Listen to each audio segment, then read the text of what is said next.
pada tanggal 7 Desember 1941, beberapa saat sebelum pukul 8 pagi, pesawat-pesawat Jepang mulai membombardir pangkalan Angkatan Laut Amerika Serikat di Pearl Harbor, Hawaii. Serangan itu mendadak, cepat, dan mematikan. Dalam hitungan menit, beberapa kapal perang menjadi tidak dapat digunakan, puluhan pesawat hancur di darat, dan lebih dari 2.400 orang kehilangan nyawa. Amerika Serikat yang hingga saat itu berada di luar konflik seketika terlibat dalam perang. Namun ini bukanlah peristiwa yang terisolasi atau spontan. Hubungan antara Jepang dan Amerika Serikat telah memburuk selama bertahun-tahun. Ketegangan atas kendali Pasifik, pembatasan ekonomi yang diberlakukan oleh Washington, dan kepentingan militer pemerintah Jepang menciptakan skenario yang semakin sulit dipertahankan. Selama berbulan-bulan sementara pembicaraan damai berlangsung, serangan sedang dipersiapkan. Tanda-tanda peringatan memang ada, tetapi tidak diperhatikan tepat waktu. Kisah Pearl Harbor tidak dimulai dengan tembakan, melainkan dengan serangkaian keputusan dan kelalaian yang terakumulasi dalam diam. Bagaimana tepatnya titik itu tercapai?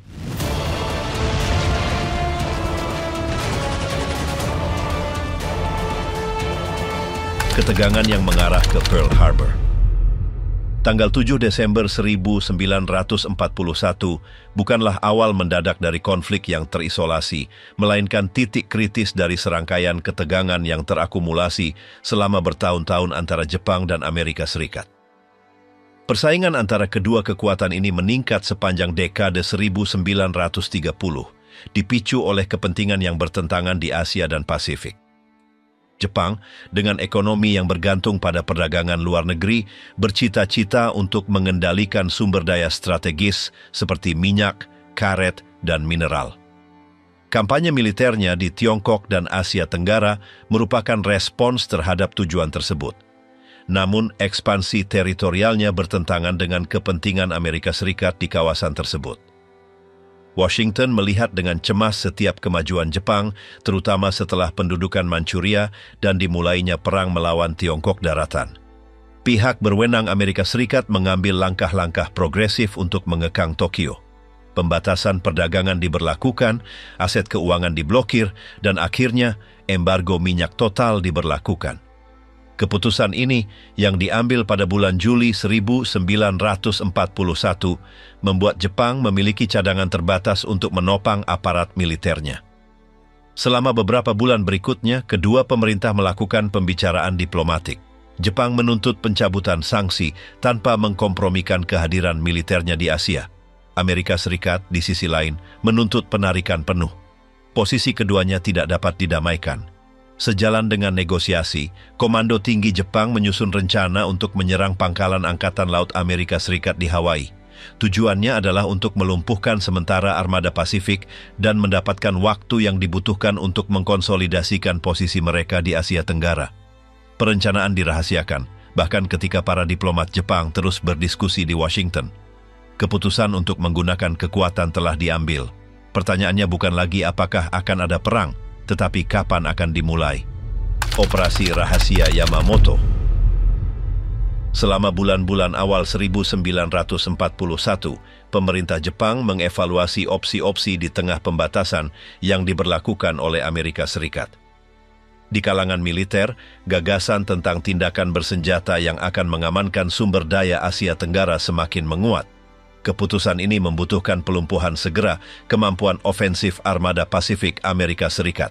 Komando Tinggi Angkatan Laut Jepang mulai menyusun rencana khusus terhadap pangkalan Pearl Harbor. Proyek ini dipimpin oleh Laksamana Isoroku Yamamoto, Komandan Armada Gabungan. Sejak awal ia berpendapat bahwa jika Jepang berperang dengan Amerika Serikat, sangat penting untuk memulai konflik dengan serangan udara yang akan mengacaukan musuh pada hari pertama permusuhan. Usulan tersebut menghadapi perlawanan di dalam komando Jepang sendiri. Beberapa perwira menganggap tidak bijaksana menyerang pangkalan yang jauh alih-alih berkonsentrasi pada rute-rute Asia Tenggara. Namun, Yamamoto bersikeras bahwa tanpa tindakan awal sebesar itu, upaya Jepang akan dirugikan sejak awal. Otoritasnya dikombinasikan dengan prestisnya, memiringkan keputusan ke arahnya. Rencana tersebut didasarkan pada operasi Angkatan Laut dengan partisipasi udara eksklusif. Penggunaan pasukan darat atau pendaratan dikesampingkan. Tujuannya adalah meluncurkan serangan kejutan yang akan menghancurkan sebanyak mungkin kapal perang Amerika Serikat saat mereka masih berlabuh.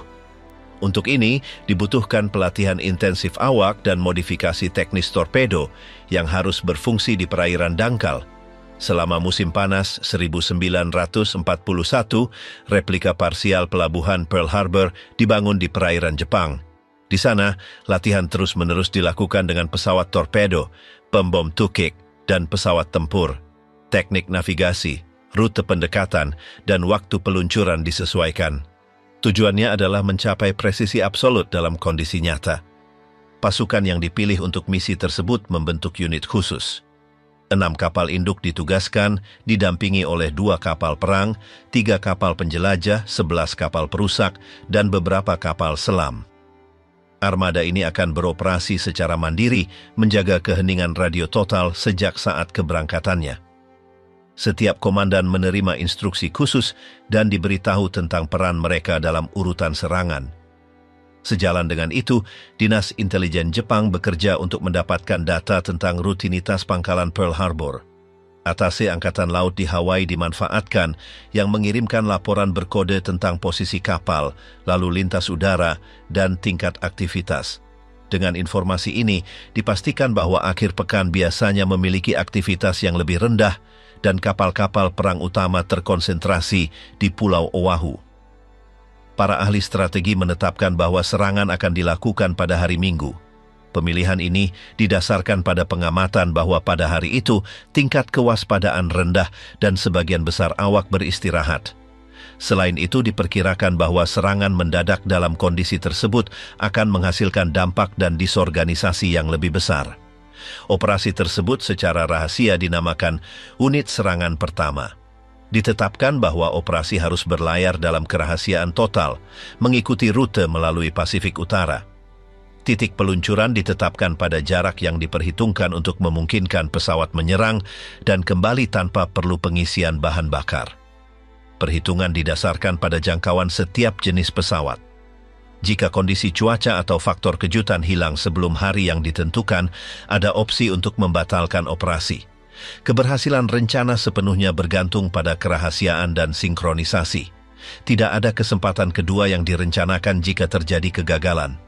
Perintah terakhir akan dikirimkan melalui kode yang telah disepakati sebelumnya. Armada akan menerima konfirmasi selama pergerakannya. Semua yang terlibat diberitahu bahwa mereka harus menghancurkan dokumen sensitif apapun jika terdeteksi atau diserang sebelum mencapai zona operasi. Pada pertengahan November 1941, hari definitif untuk pelaksanaan ditetapkan. Para perwira yang bertanggung jawab memberitahu bawahan mereka untuk bersiap menghadapi tindakan berskala besar.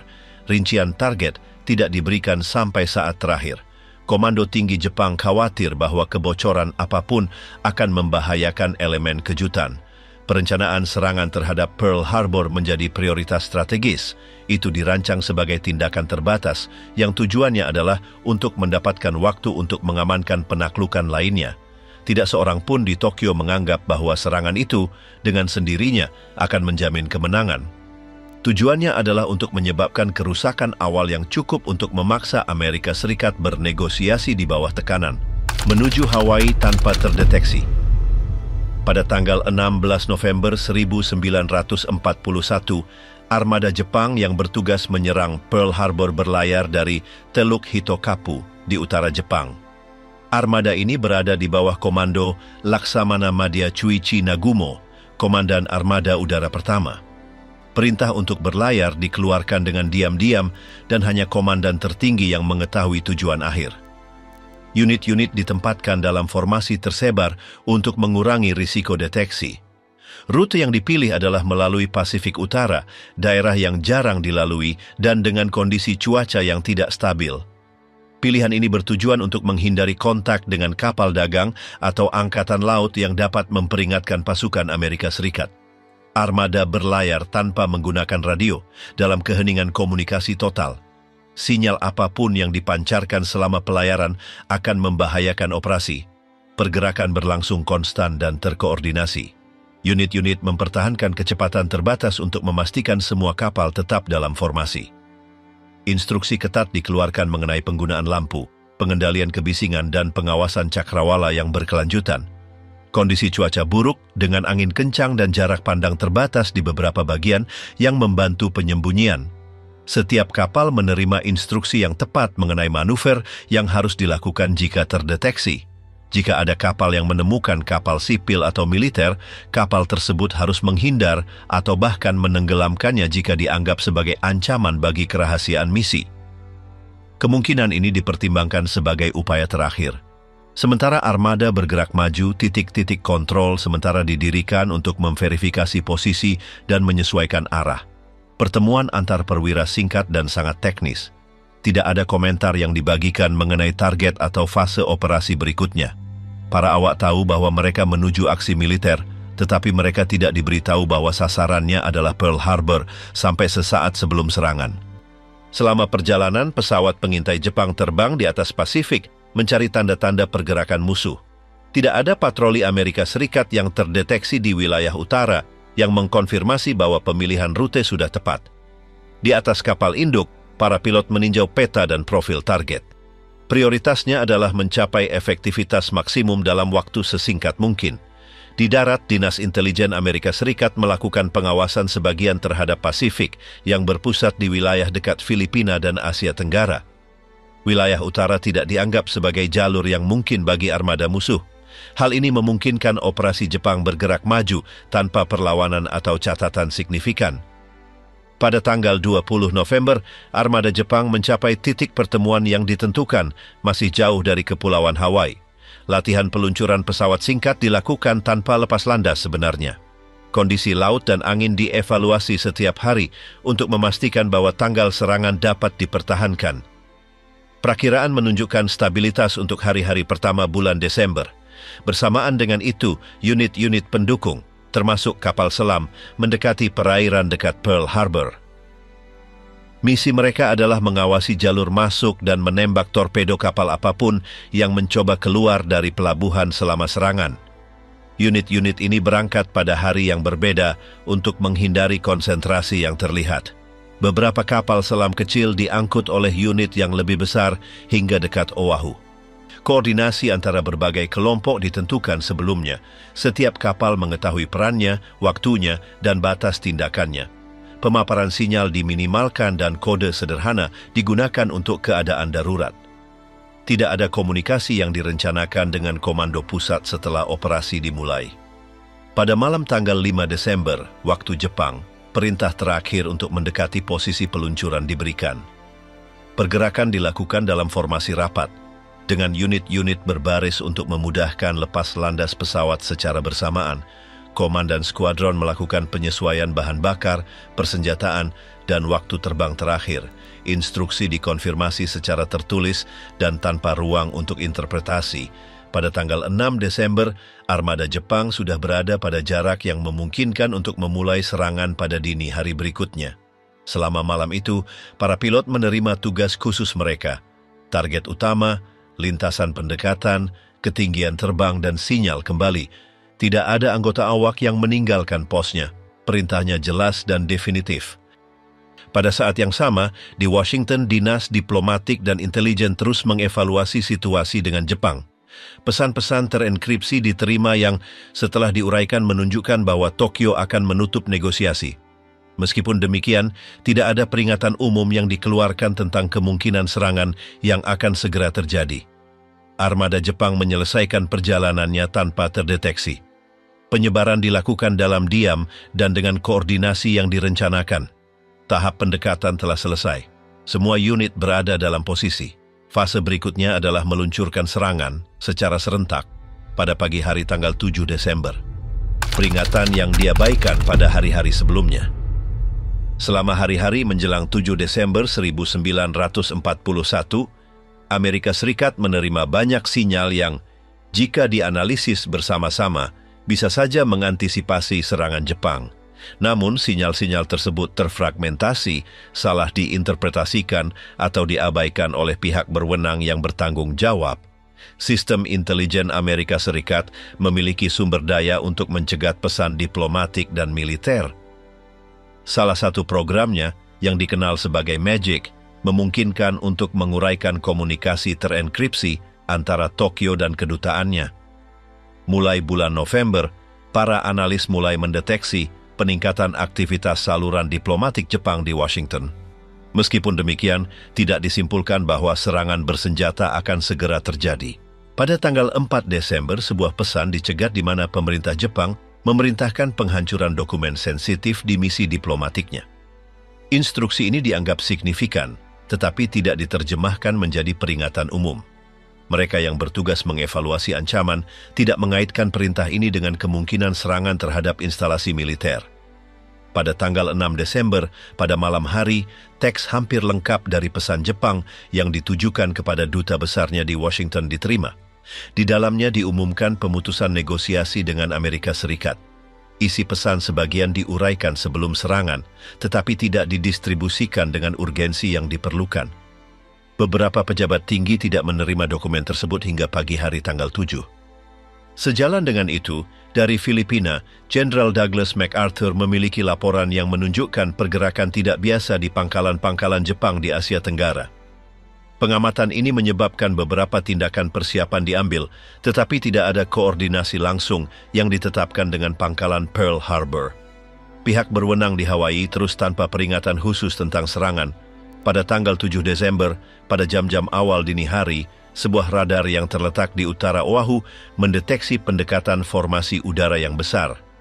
Operator sistem memberitahukan anomali tersebut kepada perwira jaga yang menginterpretasikan bahwa itu adalah kelompok pembom Amerika Serikat yang dijadwalkan tiba dari pantai. Tidak ada perintah siaga yang dikeluarkan. Pada hari yang sama, salah satu kapal perusak yang berpatroli di depan pintu masuk pelabuhan mendeteksi keberadaan kapal selam tak dikenal. Kapal itu melepaskan tembakan dan mengirim laporan melalui radio. Sinyal diterima, tetapi tidak dianggap seserius yang seharusnya. Pesan itu tidak segera dibagikan kepada semua komandan. Selain indikasi operasional ini, ada pengetahuan umum bahwa hubungan diplomatik dengan Jepang berada pada titik terendahnya. Namun, perhatian pemerintah Amerika Serikat terbagi antara Eropa dan Asia. Kemungkinan serangan langsung di wilayah Amerika Serikat tidak dianggap sebagai prioritas.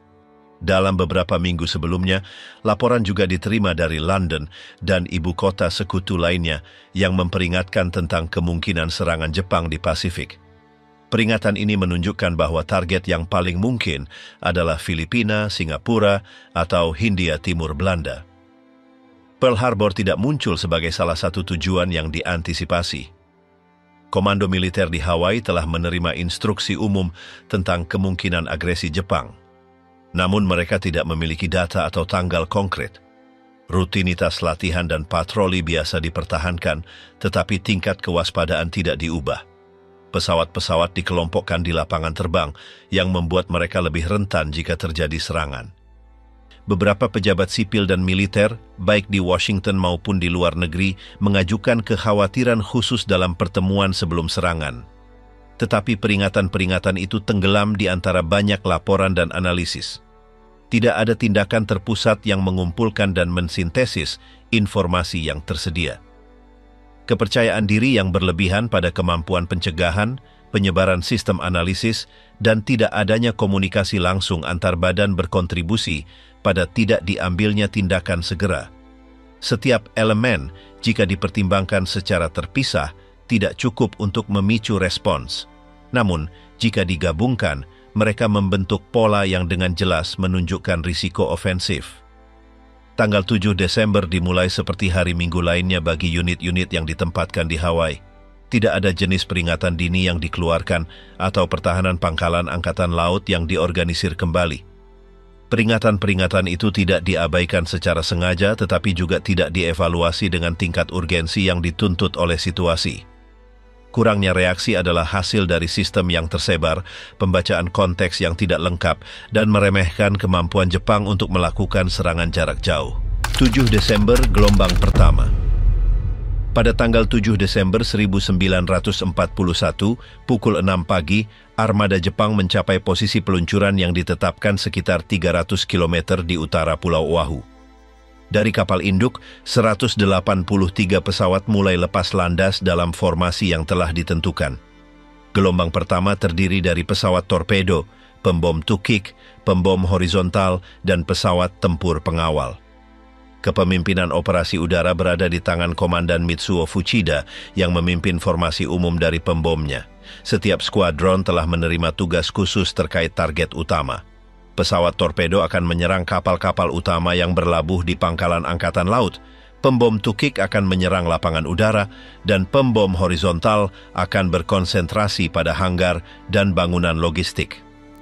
Pendekatan menuju Oahu dilakukan pada ketinggian rendah untuk menghindari deteksi radar selama fase awal. Meskipun jarak pandang terbatas oleh awan, armada udara berhasil mempertahankan formasi dan menyesuaikan waktu kedatangan. Saat mereka mendekati pulau, para pilot memastikan bahwa tidak ada peringatan udara yang signifikan. Pada pukul 7.49 menit, Fuchida mengirimkan sinyal serangan melalui transmisi berkode. Bersamaan dengan itu, bom pertama mulai berjatuhan di lapangan udara Hickam Field, Wheeler Field, dan Bellows Field. Tujuannya adalah melumpuhkan kemampuan respons udara Amerika Serikat sebelum menyerang target angkatan laut. Dalam beberapa menit pertama, pesawat-pesawat Jepang berhasil menghancurkan sejumlah besar pesawat di darat. Sebagian besar pesawat Amerika Serikat berbaris dalam barisan terbuka, memudahkan kerentanan mereka. Banyak yang terkena sebelum sempat lepas landas. Tembakan anti-pesawat Amerika Serikat dengan cepat aktif, tetapi intensitas awalnya terbatas karena kondisi istirahat unit-unit. Sementara lapangan udara diserang, pesawat torpedo dan pembom menuju Teluk Pearl Harbor. Target utama adalah kapal perang yang berlabuh di deretan kapal perang. Di antaranya adalah USS Arizona, USS Oklahoma, USS West Virginia, dan USS California. Pesawat-pesawat torpedo menggunakan torpedo yang secara khusus diadaptasi untuk perairan dangkal, meluncurkan senjatanya pada ketinggian rendah. Pertahanan anti-pesawat kapal-kapal mulai merespons, tetapi serangan itu berhasil mencapai dampak pertamanya dalam hitungan menit. USS Oklahoma terkena beberapa torpedo dan mulai miring dengan cepat. USS West Virginia juga mengalami beberapa hantaman, rusak parah. Bersamaan dengan itu, pembom yang terbang horizontal menjatuhkan bom berukuran besar ke kapal-kapal. USS Arizona terkena hantaman langsung yang mencapai salah satu gudang amunisinya, menyebabkan ledakan internal yang sangat besar. Kapal itu tenggelam dalam beberapa menit, membawa serta sebagian besar awaknya. Reaksi Amerika Serikat langsung tetapi tidak teratur. Awak yang berhasil mencapai pos mereka mencoba mengaktifkan baterai anti-pesawat, mengatur brigade pemadam kebakaran, dan menyelamatkan yang terluka. Banyak pelaut yang terkejut saat sarapan atau melakukan kegiatan rutin terpaksa melakukan respons improvisasi di bawah serangan. Gelombang pertama Jepang berlangsung sekitar 30 menit. Dalam kurun waktu itu, pangkalan udara Hickam mengalami kerusakan parah dengan beberapa hanggar hancur dan banyak pesawat dinonaktifkan. Wheeler Field dan Bellows Field juga praktis tidak dapat dioperasikan. Di area Angkatan Laut, USS Nevada berhasil memulai manuver untuk meninggalkan pelabuhan meskipun di bawah serangan udara yang hebat. Kapal-kapal kecil lainnya juga mencoba memindahkan posisi mereka untuk mempersulit pemboman, tetapi sebagian besar unit utama tetap berada di tempat, menjadi target yang rentan. Para komandan Jepang mengevaluasi tingkat kerusakan yang ditimbulkan secara real-time. Laporan awal menunjukkan bahwa tujuan untuk melumpuhkan kemampuan udara dan Angkatan Laut Amerika Serikat di Hawaii telah tercapai. Koordinasi antara berbagai jenis pesawat dipertahankan dengan presisi, meskipun ada perlawanan. Gelombang pertama kembali ke kapal induk sekitar pukul 8.30 menit dengan kerugian minimal. Setiap unit mengambil kembali pesawatnya sesuai rencana. Para pilot menyampaikan pengamatan mereka tentang kerusakan yang disebabkan informasi yang akan digunakan untuk menyesuaikan gelombang kedua. Sementara itu, di Pulau Oahu, personel militer dan sipil mencoba mengatur upaya bantuan, pemadaman kebakaran, dan penyelamatan mereka yang terjebak di kapal-kapal yang rusak. Serangan itu mendadak, menghancurkan dalam pelaksanaannya, dan telah menyebabkan dampak langsung pada kemampuan pertahanan Amerika Serikat di Pasifik. Serangan udara kedua di Oahu. Setelah kembalinya pesawat gelombang pertama, formasi Jepang kedua memulai pendekatannya ke Oahu. Formasi ini terdiri dari 167 pesawat dibagi menjadi 3 kelompok. Misi utamanya adalah untuk mengkonsolidasikan kerusakan yang ditimbulkan sebelumnya, dengan fokus pada kapal-kapal yang masih mengapung dan target darat yang belum sepenuhnya tercapai. Di atas kapal induk, para teknisi telah mengisi bahan bakar dan mempersenjatai kembali pesawat sejak pukul 7 pagi. Gelombang kedua lepas landas tak lama setelah pukul 8.30 menit. Setiap skuadron mengetahui target yang telah ditentukan sebelumnya. Kelompok pembom Tukik akan menargetkan kapal perusak, kapal penjelajah, dan kapal-kapal kecil lainnya. Pembom horizontal akan kembali menyerang instalasi militer, sementara pesawat tempur akan mengawal formasi untuk melindungi mereka dari kemungkinan lepas landas pesawat Amerika. Selama perjalanan, para pilot menerima informasi parsial tentang apa yang terjadi pada fase pertama. Meskipun beberapa kapal telah terkena, beberapa masih beroperasi. Di antaranya, USS Nevada mencoba meninggalkan pelabuhan yang menjadikannya target prioritas. Gelombang kedua mencapai Oahu tak lama setelah pukul 9 pagi. Serangan itu dibagi menjadi beberapa titik. Di pangkalan Angkatan Laut, para pembom berfokus pada kapal-kapal yang menunjukkan tanda-tanda aktivitas. USS Nevada menerima hantaman baru yang memaksanya untuk kandas di dekat pintu masuk pelabuhan untuk menghindari pemblokiran saluran keluar. USS Pennsylvania yang berada di dok kering terkena bom yang merusak dek dan struktur yang berdekatan. Di lapangan udara, pesawat-pesawat Jepang menyerang posisi yang sudah terkena, memastikan bahwa hanggar dan landasan pacu tidak aktif. Lapangan Kaneohe yang digunakan oleh penerbangan Angkatan Laut menjadi sasaran serangan berulang. Jumlah pesawat Amerika yang hancur di darat meningkat, semakin mengurangi kemungkinan respons udara yang efektif. Pada gelombang kedua ini, pertahanan Amerika merespons dengan intensitas yang lebih besar. Unit-unit anti pesawat kapal dan pangkalan darat sudah aktif. Akurasi tembakan meningkat yang menyebabkan hilangnya beberapa pesawat Jepang. Namun demikian, skuadron mempertahankan arah mereka dan memenuhi sebagian besar target mereka sebelum mundur. Kondisi di pelabuhan sangat kacau. Asap dari kapal-kapal yang terbakar menghalangi pandangan. Beberapa kapal kecil mencoba bergerak untuk memberi ruang bagi tim penyelamat. Para korban luka diangkut sebisa mungkin ke rumah sakit militer. Di beberapa area, komunikasi terputus, menghambat koordinasi yang efisien. Para pilot Jepang mengamati bahwa beberapa kapal yang terkena serangan gelombang pertama masih terbakar. USS Arizona terus tenggelam dan USS Oklahoma tetap terbalik.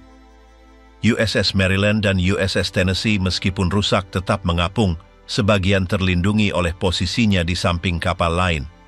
Para komandan Jepang mengevaluasi di udara kemungkinan melakukan gelombang ketiga.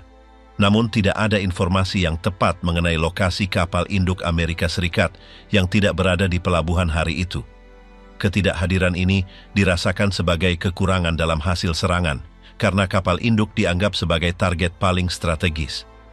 Menjelang pukul 10.30 menit, pesawat-pesawat gelombang kedua mulai mundur. Mereka telah berhasil menyelesaikan sebagian besar tugas mereka. Kehilangan pesawat lebih besar daripada gelombang pertama, tetapi masih dalam batas yang diperkirakan oleh Komando Tinggi Jepang. Tidak ada kapal Jepang yang rusak selama operasi. Sekembalinya ke kapal induk, para pilot melaporkan bahwa target utama telah tercapai dan respons pertahanan Amerika Serikat telah meningkat. Pimpinan operasi Jepang memutuskan untuk tidak memerintahkan gelombang ketiga. Mereka mempertimbangkan bahwa melanjutkan serangan dapat menyebabkan korban tambahan yang tidak perlu dan membahayakan armada. Di darat, serangan telah berhenti, tetapi dampaknya terlihat di seluruh pulau. Pangkalan Angkatan Laut, lapangan udara, dan fasilitas logistik mengalami kerusakan signifikan. Kebakaran terus aktif di beberapa sektor. Pihak berwenang militer Amerika Serikat bekerja untuk memulihkan kendali dan menyusun laporan kerusakan awal. Tujuan gelombang kedua adalah untuk mengkonsolidasikan kerusakan dan mencegah reaksi langsung apapun dari Amerika Serikat. Aksi tersebut dieksekusi dengan presisi dalam kerangka taktis yang ditetapkan. Sejak saat itu, pasukan Jepang memulai penarikan mereka tanpa mengetahui seberapa besar respons yang akan diberikan. Kerugian manusia dan material setelah pengeboman. Setelah berakhirnya gelombang kedua serangan Jepang, besarnya kerugian di Pearl Harbor mulai terlihat jelas. Selama beberapa jam berikutnya, unit-unit militer Amerika Serikat memulai perhitungan awal kerusakan.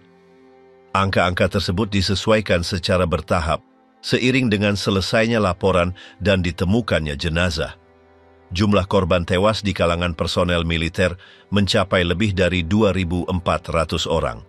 Sebagian besar berasal dari Angkatan Laut, dengan persentase korban tinggi terkonsentrasi pada kapal-kapal perang yang terkena serangan gelombang pertama. Kapal dengan jumlah korban tewas terbanyak adalah USS Arizona, di mana tercatat lebih dari 1.100 kematian akibat ledakan internal yang disebabkan oleh bom yang menembus deknya. USS Oklahoma mencatat lebih dari 400 kematian setelah terbalik akibat hantaman beberapa torpedo. Sisa korban tersebar di USS West Virginia, USS California, USS Nevada, USS Maryland, USS Tennessee, dan kapal-kapal kecil lainnya. Ada juga korban di darat, terutama di pangkalan udara Hickam, Wheeler, dan Kaneohe, di mana personel terkena bom atau kebakaran berikutnya. Selain korban tewas, lebih dari 1.100 orang terluka. Banyak yang menderita luka bakar, luka akibat pecahan peluru, atau luka yang disebabkan oleh ledakan sekunder. Unit-unit medis, baik militer maupun sipil, bekerja tanpa lelah selama hari-hari pertama untuk merawat para korban. Pos-pos perawatan darurat didirikan di hanggar, gudang, dan area terlindung. Mengenai armada, kerugian material sangat besar. 4 kapal perang tenggelam, USS Arizona, USS Oklahoma, USS West Virginia, dan USS California. 4 lainnya rusak dengan tingkat yang berbeda-beda, meskipun tidak tenggelam. USS Nevada terkena saat mencoba keluar dari pelabuhan, mengalami kerusakan parah, dan harus dikandaskan untuk menghindari penyumbatan kanal. Di antara kapal penjelajah, USS Helena dan USS Raleigh terkena.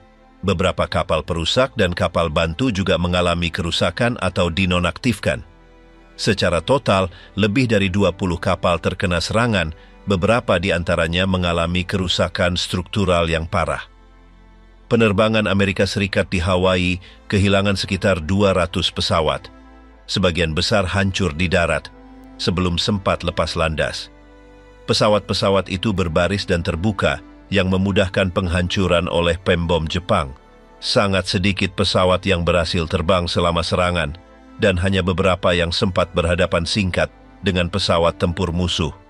Fasilitas darat juga terkena dampak parah. Di Hickam Field, beberapa bangunan hancur atau rusak. Hal yang sama terjadi di Wheeler Field dan di Stasiun Udara Angkatan Laut. Sistem komunikasi mengalami gangguan dan layanan listrik terpengaruh oleh kebakaran dan ledakan. Beberapa depot bahan bakar hancur yang mempersulit operasi pada hari-hari berikutnya.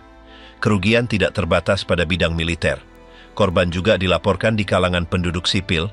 Beberapa daerah pemukiman dekat pangkalan secara tidak sengaja terkena tembakan anti pesawat atau ledakan sekunder. Angka pastinya bervariasi, tetapi beberapa kematian warga sipil dan sejumlah yang tidak ditentukan terluka telah dikonfirmasi. Reaksi awal pihak berwenang Amerika Serikat adalah menetapkan prioritas. Pertama, penyelamatan para penyintas yang terjebak di kapal-kapal yang tenggelam atau rusak dipastikan. Kemudian, pemindahan korban luka ke rumah sakit yang tersedia diorganisir. Pemadaman kebakaran juga dimulai, terutama di USS Arizona, USS California, dan beberapa instalasi darat. Selama hari-hari berikutnya, operasi penyelamatan dilakukan. Di USS Oklahoma, penyelam bekerja selama beberapa hari mencoba menyelamatkan pelaut yang terjebak di kompartemen interior.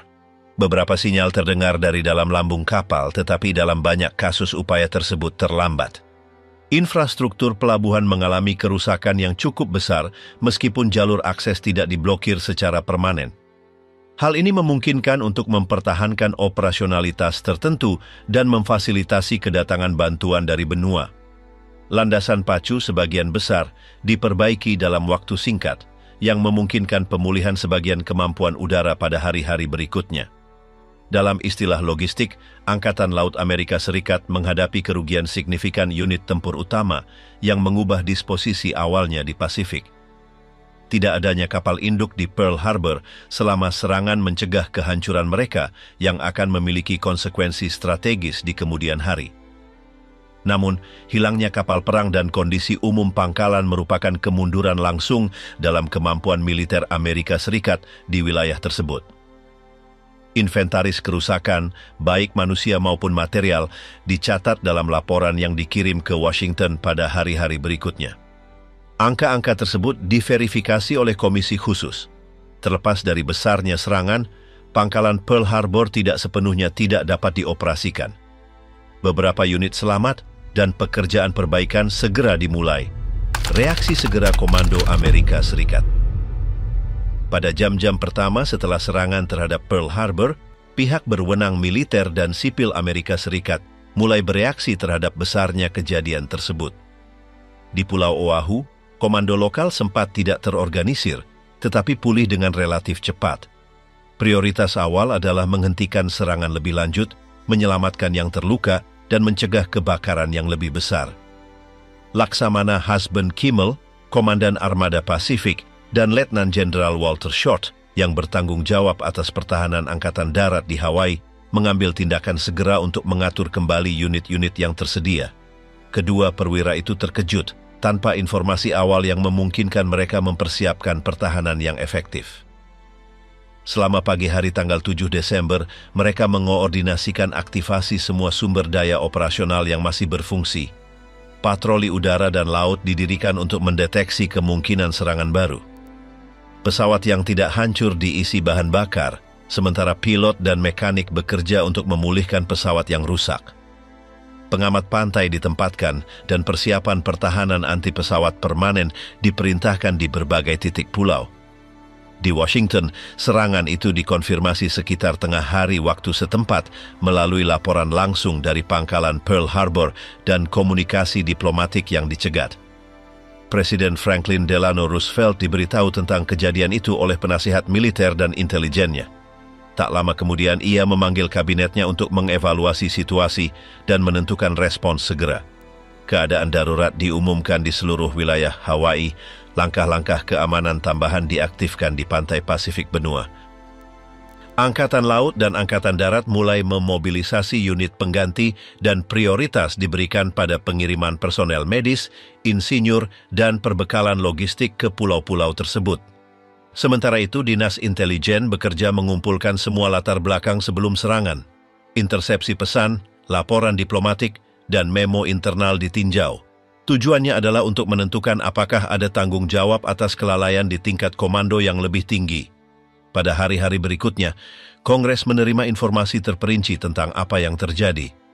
Sidang khusus diselenggarakan untuk mengumpulkan kesaksian dari perwira terkemuka dan mereka yang bertanggung jawab atas pertahanan di Hawaii.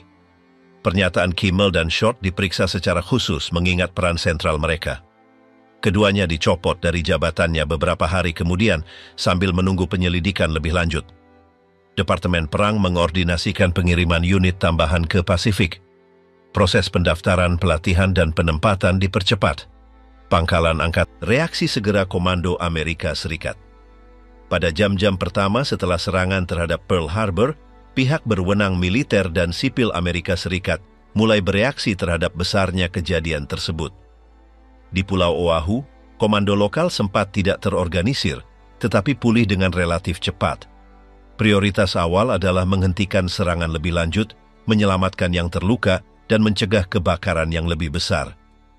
Laksamana Husband Kimmel, Komandan Armada Pasifik, dan Letnan Jenderal Walter Short, yang bertanggung jawab atas pertahanan Angkatan Darat di Hawaii, mengambil tindakan segera untuk mengatur kembali unit-unit yang tersedia.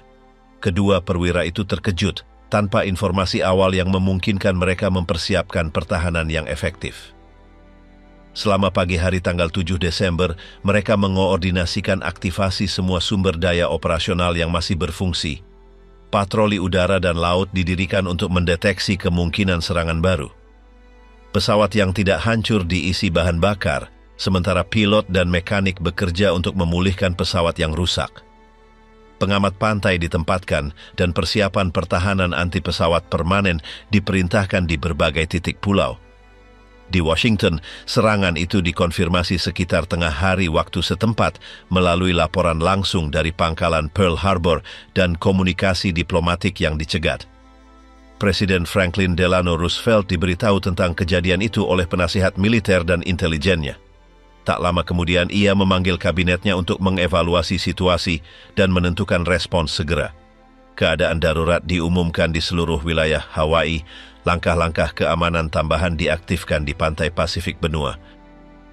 Angkatan Laut dan Angkatan Darat mulai memobilisasi unit pengganti dan prioritas diberikan pada pengiriman personel medis, insinyur, dan perbekalan logistik ke pulau-pulau tersebut.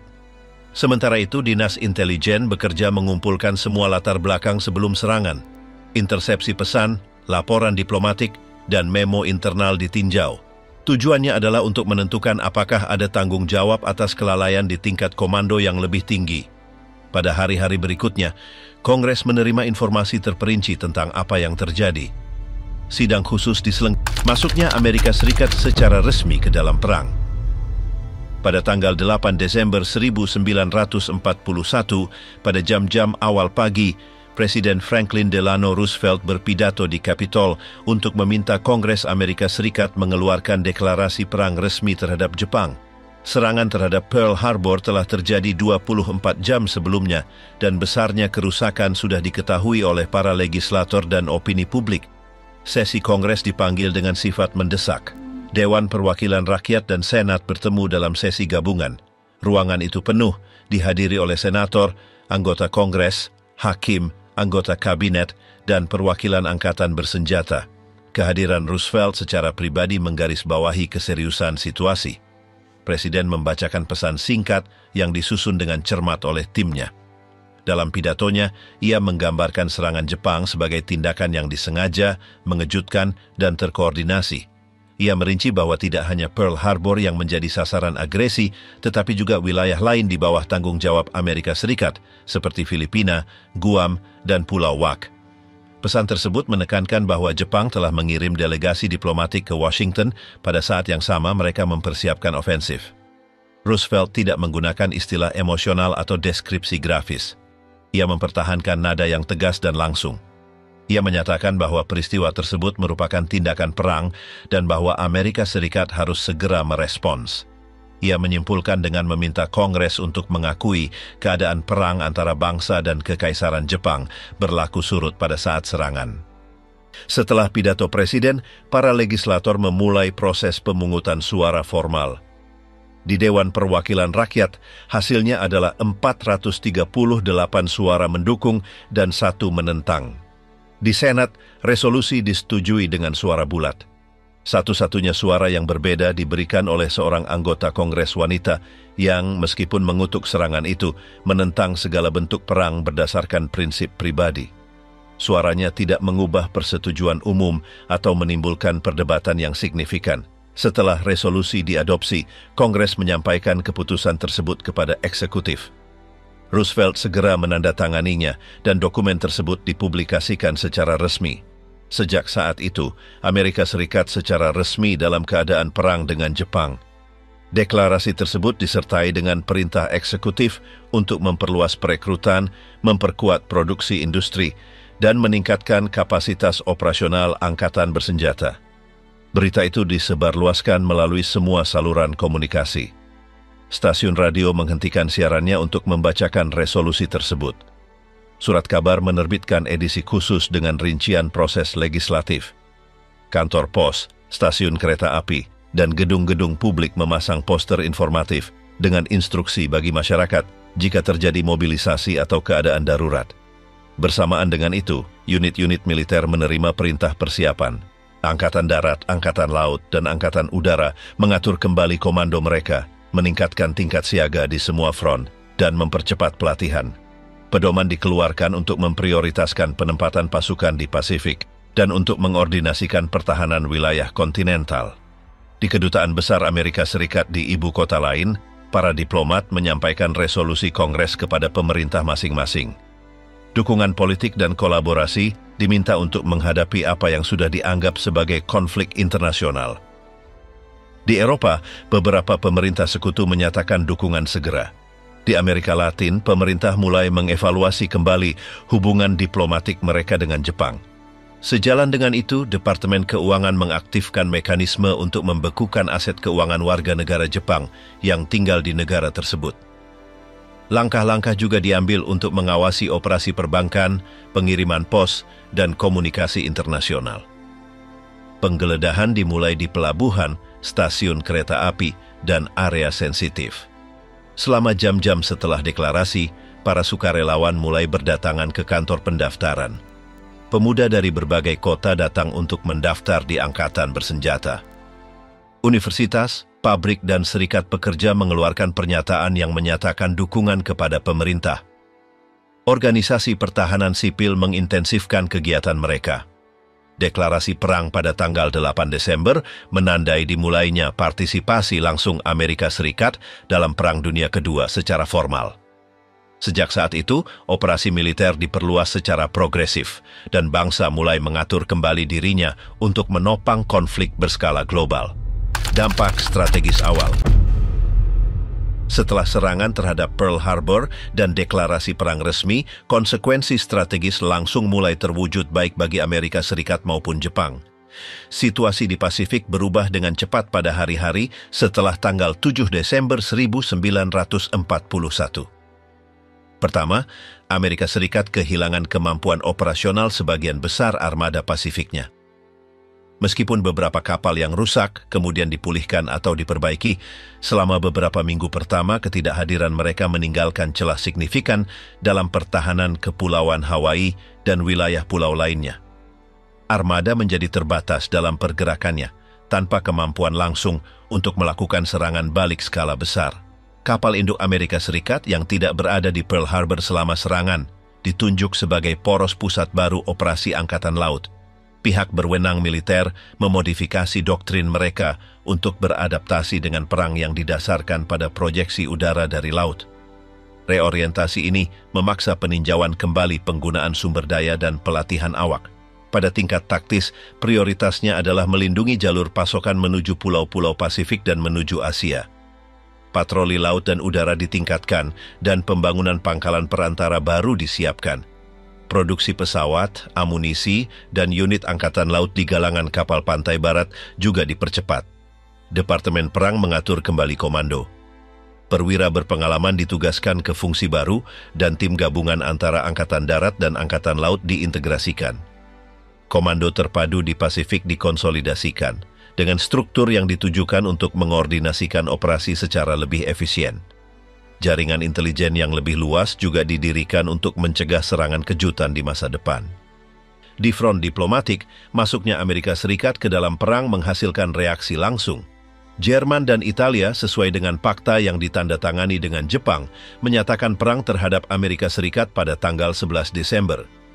Administrasi Roosevelt menanggapi dengan deklarasi serupa pada hari yang sama. Ini mengkonfirmasi bahwa konflik tersebut sudah berskala global. Di Jepang, Komando militer mengevaluasi keberhasilan awal serangan sebagai kesempatan untuk maju ke wilayah lain tanpa perlawanan langsung. Pada hari-hari setelah Pearl Harbor, pasukan Jepang melancarkan operasi terkoordinasi di Filipina, Malaysia, Hong Kong, dan Hindia Timur Belanda.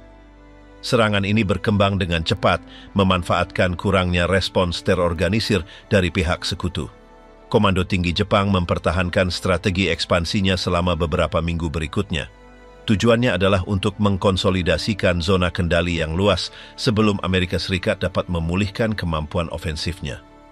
Pangkalan udara sementara didirikan dan pelabuhan-pelabuhan kunci diduduki untuk mengamankan aliran pasokan. Namun tidak adanya kapal induk Amerika Serikat di Pearl Harbor menimbulkan kekhawatiran di antara beberapa perwira Jepang. Armada udara tidak berhasil menemukan atau merusak unit-unit tersebut yang merupakan kelalaian strategis. Situasi itu menyebabkan perdebatan internal tentang perlunya gelombang ketiga selama serangan awal yang akhirnya tidak dilaksanakan.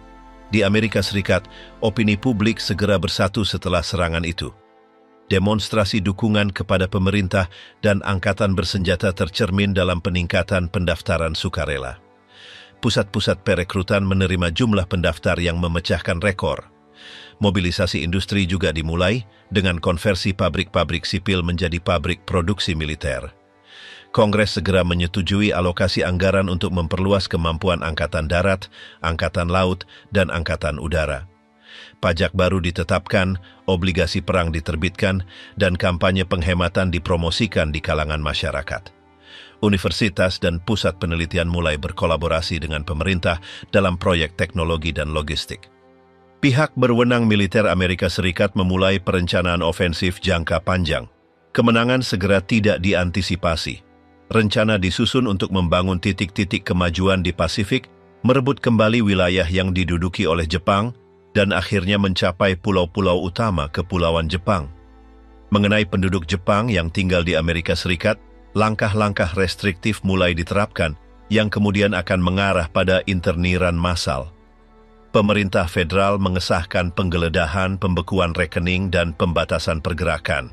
Tindakan-tindakan ini dibenarkan sebagai langkah-langkah keamanan, meskipun tidak ada kasus sabotase yang didokumentasikan oleh warga negara keturunan Jepang pada saat itu. Konsekuensi langsung dari serangan itu juga tercermin di bidang internasional. Beberapa negara Amerika Latin memutuskan hubungan diplomatik dengan Jepang. Negara lain seperti Kanada, Australia, dan Selandia Baru menyatakan perang pada saat yang sama dengan Amerika Serikat. Peta aliansi terkonsolidasi, dan berbagai front konflik mulai berkoordinasi berdasarkan kepentingan bersama.